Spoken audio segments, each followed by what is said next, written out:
नमस्कार, मैं अभी समाहरणालय परिसर में स्थित परिवहन विभाग के प्रवेश द्वार के पास मौजूद हूँ और आज यहाँ का नज़ारा एक तरह से बदला बदला नज़र आ रहा है। ये जो प्रवेश द्वार है यहाँ पर अब सख्त पहरा लगा दिया गया है। बिना पहचान पत्र दिखाए, बिना कारण बताए किसी को अंदर जाने की इजाज़त नहीं दी जा रही है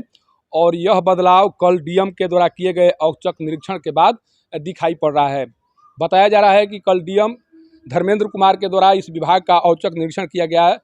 निरीक्षण के दौरान कई खामियां उजागर हुई परिवहन विभाग की। इसके बाद डीएम के द्वारा उन खामियों को शीघ्र दूर कर कुछ इस तरह की व्यवस्था करने का निर्देश दिया गया, जिस व्यवस्था के तहत यहाँ पर जो आरोप लगाए जा रहे हैं इस विभाग के ऊपर, उस आरोप को खत्म किया जा सके, उन कमियों को खत्म किया जा सके या उन परेशानियों को खत्म किया जा सके जिससे लोग काफ़ी परेशान अक्सर दिखाई पड़ते थे और परेशान रहते थे। बताया जा रहा है कि देखिए ये वही प्रवेश द्वार है जहां पर कल तक आप कोई भी आए कोई भी जाए लेकिन उनको कोई पूछने वाला नहीं था। आप कहां जा रहे हैं, क्यों जा रहे हैं, किस काम के लिए जा रहे हैं, इन बातों को कोई पूछने वाला नहीं था। लेकिन आज जब आप प्रवेश कर रहे हैं तो आपको कारण बताना होगा कि आप इस ऑफिस में क्यों जाना चाह रहे हैं, आपका परिचय क्या है। ये पूरी कवायद आज सुबह से यहाँ शुरू है और ये सब हुआ है डीएम धर्मेंद्र कुमार के निरीक्षण के बाद। कहा जा रहा है कि डीएम जब निरीक्षण कर रहे थे तो अंदर में, इस परिसर के अंदर में जो दृश्य उनको दिखाई पड़ा, उस दृश्य को देखकर उनके द्वारा कुछ जो कमेंट किए गए, जो निर्देश दिए गए, वो भी चौंकाने वाले हैं। सोचिए कि जब डीएम इस परिसर में आते हैं और जगह जगह पर पान और गुटखे के जो दाग दिखाई पड़ते हैं, उसके बाद डीएम धर्मेंद्र कुमार को लगता है कि यहाँ के जो रक्षक हैं, जिनके ऊपर इस कार्यालय को साफ सुथरा रखने की जिम्मेदारी दी गई है, उनके द्वारा अपने जिम्मेदारियों का निर्वहन नहीं किया जा रहा है। उनके द्वारा ये इस तरह का कमेंट किया जाता है, जिस कमेंट को अगर कोई अधिकारी हो तो गंभीरता से ले और गंभीरता से लेने के बाद उसे लगे कि हमारे द्वारा जो कार्य किया जा रहा है वो जो प्रधानमंत्री नरेंद्र मोदी हैं उनके मुहिम के विपरीत है। इस परिसर में आप अंदर जाएंगे, हालांकि अभी स्थिति कल के बाद क्या है अभी तो पता नहीं चल पाया है, लेकिन जब आप इस परिसर में अंदर जाएंगे तो आपको जगह जगह पर पान और गुटखे के निशान मिलेंगे। और बताया ये भी जा रहा है कि यहाँ के कुछ कर्मी जो तंबाकू के इतने सेवन करने लगे हैं या सेवन कर रहे हैं, जिस कारण से आप जगह जगह पर इस तरह का नज़ारा दिखाई पड़ेगा आपको।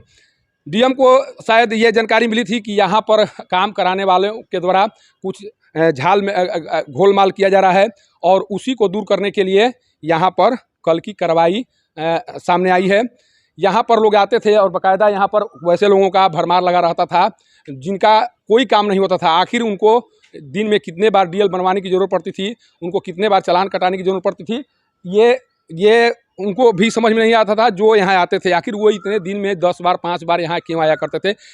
इसका मतलब साफ है कि यहाँ पर दलालों के माध्यम से काम किया जाता था और इसी शिकायत के संदर्भ में कल डीएम के द्वारा निरीक्षण किया गया है और कुछ जो खामियां हैं वो सामने आई हैं। खामियों के अनुसार ये बताया जा रहा है कि यहाँ पर देखिए, वहाँ पर सीसीटीवी कैमरे जो लगाए गए हैं, उस कैमरे को जद में इसी जो इधर से जो प्रवेश कर रहे हैं उन पर फोकस करने का निर्देश डीएम के द्वारा दिया गया है। और ये कहा गया है कि अब यहाँ पर कोई भी, ये पहले ही किया जाना चाहिए था लेकिन डीएम के निर्देश के बाद अगर इस तरह का हो रहा है तो यहाँ के जो अधिकारी हैं उनके कार्यशैली पर सवाल तो उठना ही चाहिए। आखिर इतने दिन तक अधिकारी कर क्या रहे थे, उनको अपने विभाग के कमियों के बारे में जानकारी क्यों नहीं थी। जब डीएम ही आकर उनके विभाग के कमियों को बताएंगे तो अधिकारी, आखिर उनका भी तो कुछ काम है, उनका भी कर्तव्य है, उनको भी जिम्मेदारी मिली है, आखिर उनके द्वारा अपनी जिम्मेदारियों का निर्वहन क्यों नहीं किया गया। अब डीएम कहाँ कहाँ आपको निर्देशित करते चलेंगे कि यहाँ पान खाकर नहीं थूकना है, डीएम आपको कहाँ बताते चलेंगे कि अपने परिसर को किस तरह से साफ रखना है, डीएम और क्या क्या बताएंगे आपको। और जब डीएम यही बताना शुरू कर दें तो डीएम के ऊपर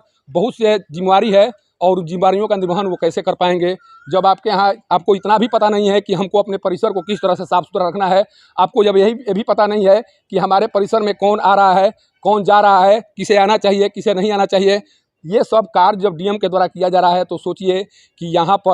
यहाँ पर अगर कमी पाई गई तो कम से कम इतना तो होना ही चाहिए था कि जो यहाँ के अधिकारी हैं उनके वेतन को वेचो किया जाना चाहिए था। कारण कि उनके देख रेख में ही ये सारे विभाग चल रहे थे और इनके देख रेख के बावजूद आखिर इस तरह की कमियां सामने क्यों आई। अब देखना यह होगा कि जिस तरह से यहाँ का नज़ारा आज बदला दिखाई पड़ रहा है, ये नज़ारा कब तक दिखाई पड़ता है, डीएम के आदेश का कब तक पालन होता है और कब तक यहाँ के जो जिन पर आरोप लगते हैं कि उनके द्वारा यहाँ पर डीटीओ ऑफिस का कार्य कराया जाता है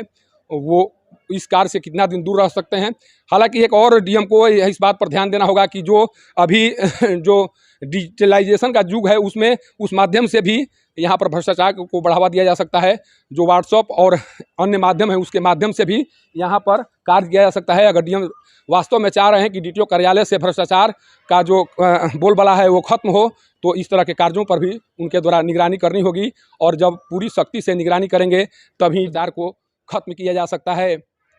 परिवहन विभाग के प्रवेश द्वार से पब्लिक न्यूज़ के लिए सत्येंद्र चौबे की रिपोर्ट।